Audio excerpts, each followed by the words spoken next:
Hi, everybody. My name is Pauline, and I hope you've been enjoying ETHCC so far. Shout out to all of the OG 5 people who have been here in this room for the past 10 minutes and not just showed up. You're the real ones, you know who you are. And just a little bit of an intro about myself. I drive growth and strategy for a non-custodial crypto exchange service and business suite called ChangeNOW. And I am angry. Anytime I go out to speak in public, it's for some reason because I am angry. And I've been angry at meme coins in the past. I've been angry at rampant DeFi development and recklessness that has caused a lot of people losing their money. I have been angry at those. I've been angry at Donald Trump and his meme coins. What else have I been? I think I've also been angry at Amazon Web Services at some point last year. I've also been angry at Bitcoin. But that's a whole nother story, and I'm going to be telling that at Consensus probably, so stay tuned for that.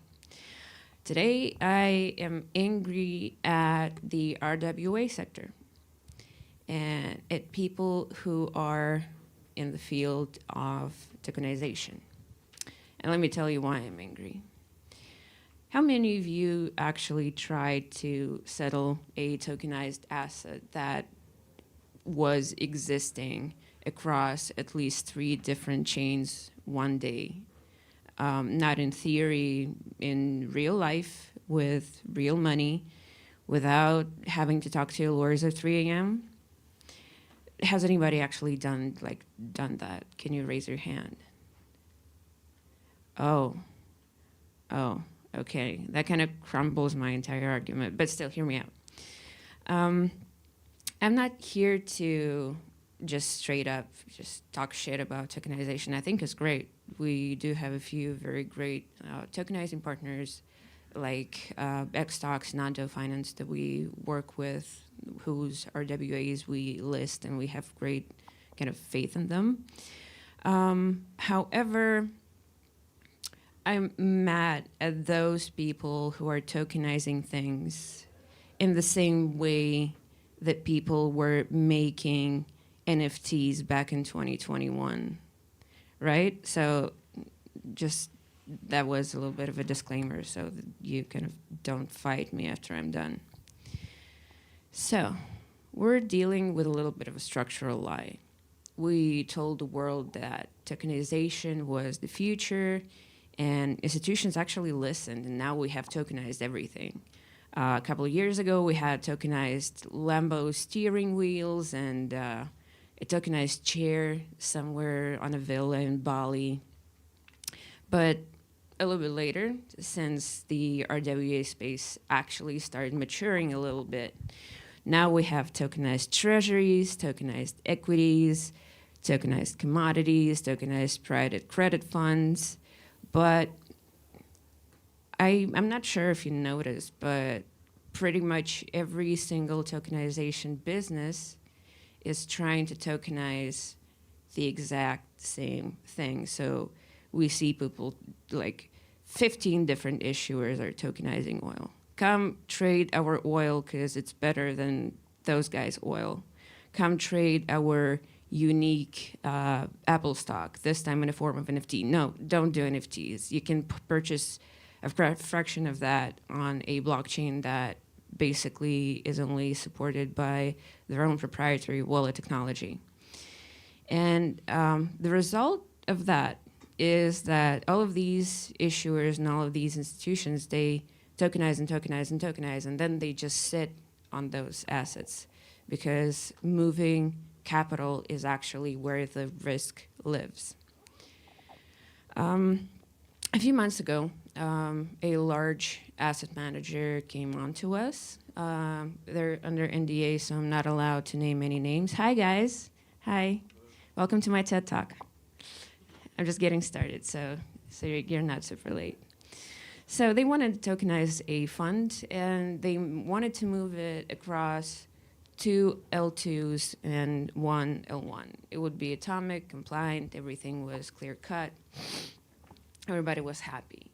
And they had big plans. They were ready to pay quite substantial money for us to do it. But we looked at the setup, and then we looked at them, and our verdict was, even though we actually wanted to make money, like, I mean, who doesn't? This is pretty much what we are all here for, right? But it would be possible if only we had ignored all of the real world applications. And unfortunately, this is not a market. This is a dead end. So why layer 2? Because do we need more chains? I don't think so. We need execution environments that are fast, cheap, and secure, but connected. Layer 2 as well as rollups and validiums give us the raw materials such as sub-second execution, predictable, low transaction costs, and full on-chain transparency, and L1 provided security. Even just, I think it was about a week ago, the fine folks from the Ethereum Foundation said that L2s are more about unique features now. But what unique matters is, I mean, unique doesn't matter if they exist within a vacuum, not being to connect to each other. If we don't connect our L2s, we're not fixing fragmentation. We're just deepening our isolation. And over here, I would like to give a shout out to the folks who are already doing that from QuickSwap. They're building something that's called the aggregated layer or the ag layer, where they're at the very least trying to kind of tackle that problem. But at the same time, we can't really say that there's going to be the RWA chain, just like there wasn't the meme coin chain, although I guess you could say Solana was, but Base was too. We can't really have the NFT chain because back when NFTs were being super hyped, everybody tried to do NFTs, just like everybody's trying to do RWAs now. And that is also because competition is something that we need to have on the market. Everybody knows that monopolies are bad because those tend to go bad after a while. So also institutions don't really care about which rollup is cooler. And what they actually care about is how do you move value without going crazy, just completely cuckoo bananas. And here's what it looks like. Oh, I'm sorry. I got a little bit too eager there. Here's what it looks like in practice. So we need liquidity aggregation, which would route across sexes, dexes, L1s, L2s, maybe L3s, L4s, L5s, L15s, whatever. We see that as a routing layer that finds the deepest pool between them and executes without the user ever knowing where it went. RFQ models and deep L2 pools and cross-venue routing, fragmentation becomes invisible, which is kind of the end goal, I think, for a lot of you guys if you're building blockchain services per se and not just building chains, right? The second one is atomic cross-chain settlement, which would not involve any bridges, any waiting. You've got very smooth interoperability. If you settle across chains, even though that's not super realistic, from at least from what I know. I mean, you can tell me I'm wrong, and we have atomic swaps all over the place, but trust me, our partner was called Atomic Wallet for a while. And their entire shtick was atomic swaps, and guess where that went, right? The third part of the real architecture that I think is kind of important to say right now is non-custodial execution, because nobody wants to hand over their keys. And as somebody, again, who works for an instant exchange service, holy hell, people do not want to hand over their keys. If we're talking about retail specifically, but neither do the institutions. They don't want to do it either. Funny how that aligns. So the execution layer must be non-custodial by default. So there wouldn't be any middlemen, there wouldn't be any custody, which have been compromised all over the place, like nobody's business. And the fourth part, which is, I think, more relevant for Europe, but correct me if I'm wrong, I think it's also kind of relevant for the US with the Genius Act and with the Clarity Act, is compliance embedded infrastructure. Everybody keeps saying that the regulator is our enemy, MiCA is BS, nobody wants to submit to MiCA, nobody wants to submit to the SEC, nobody wants to follow the travel rule.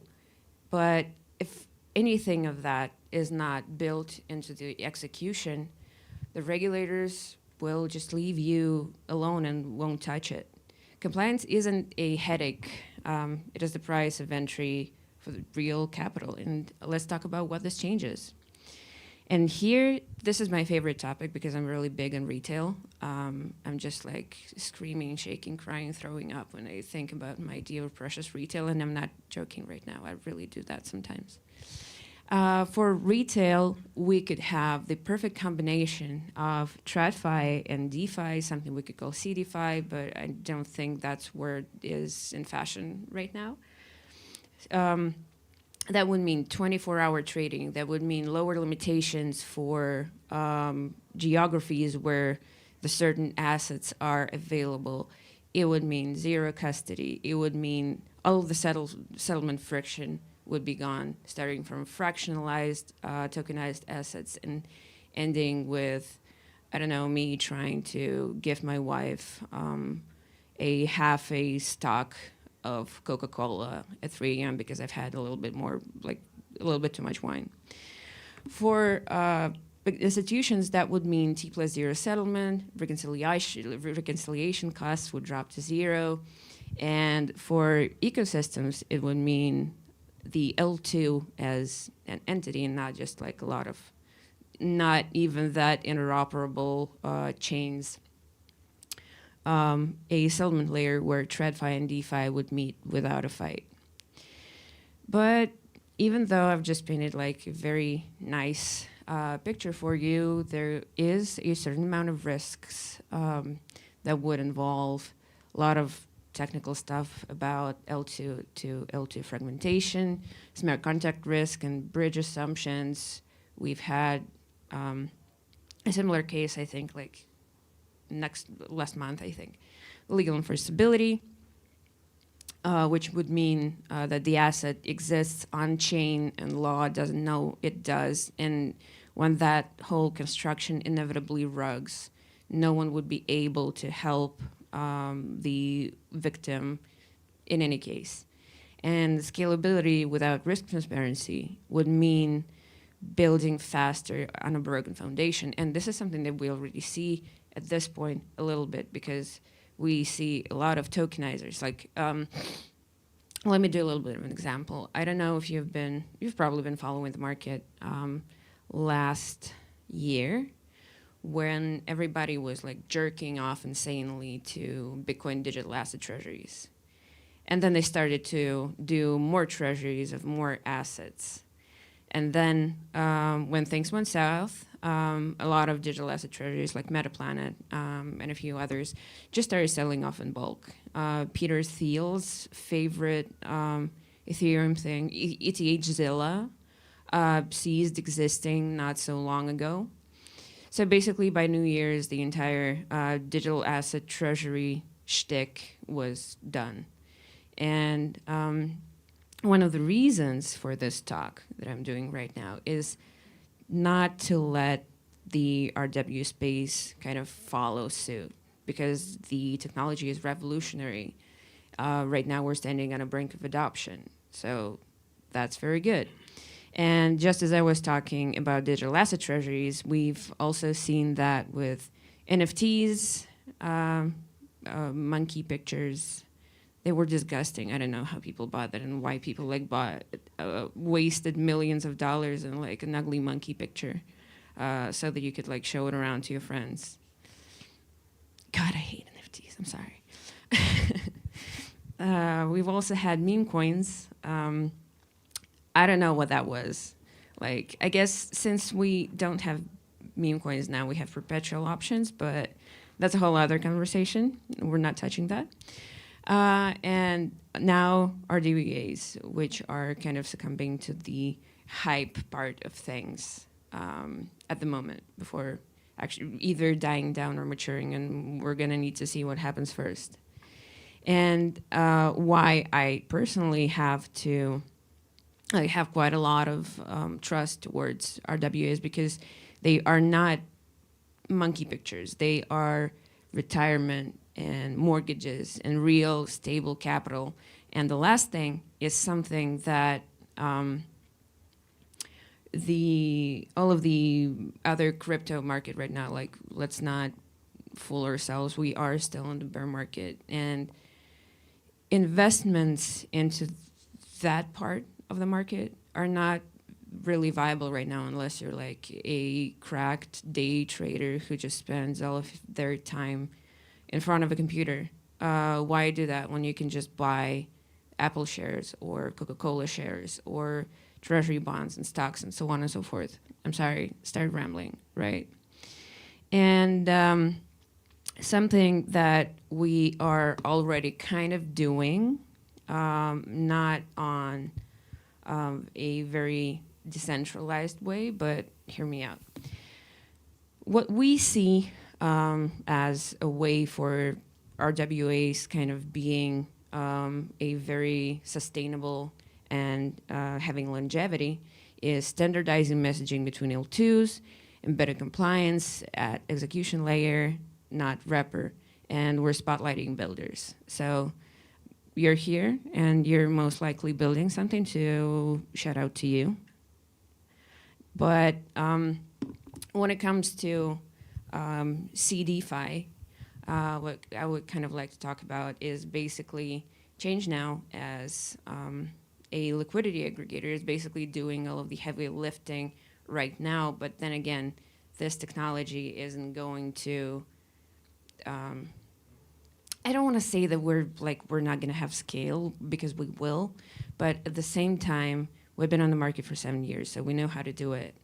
And there are a few things that people don't really need ChangeNOW for. So, for example, like trading, right? We're more of an investment platform, or like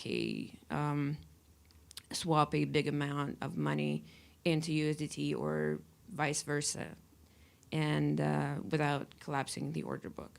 But at the same time, we do believe that on the market, especially in the Ethereum space, there would be somebody who is going to do basically the very same thing, but more into the DeFi direction. Because we tokenize the world and now we need to move it somehow. Layer 2, at least we hope and we believe, is going to be a global atomic and compliant settlement. I do have hope that atomic is going to be a relevant word at this point. So let's together build the roads that move the future, which is a very, like, it might sound like an empty platitudinous phrase, but at the same time, I am angry, and I have started this chat while being angry at a lot of things and in a lot of places, actually. But I hope that anger is going to make you do something, is going to inspire you to do something, because if you're not angry, you will not succeed, basically. You don't have to be evil, but a healthy dose of anger is something that you are going to need in the future, because boring, and it's easy to become angry at being bored, is going to be what scales and is going to be what institutions are going to trust. And I hope that next time we meet, you're going to talk to me and be like, Pauline, you were very boring, but you were right. So I hope that that happens. So feel free to ask me questions or punch me in the face or dispute me or give me a hug or, I don't know, do whatever. We still have a little bit of time. No, we don't have time, sorry. You can ask questions outside if you want. Oh, right. I'm sorry. Yeah, Patron.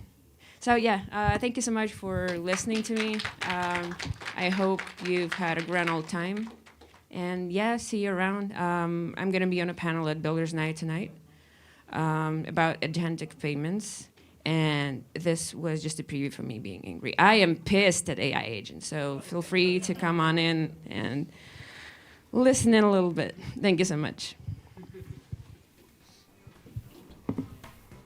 you, great presentation. Oh, I can take it from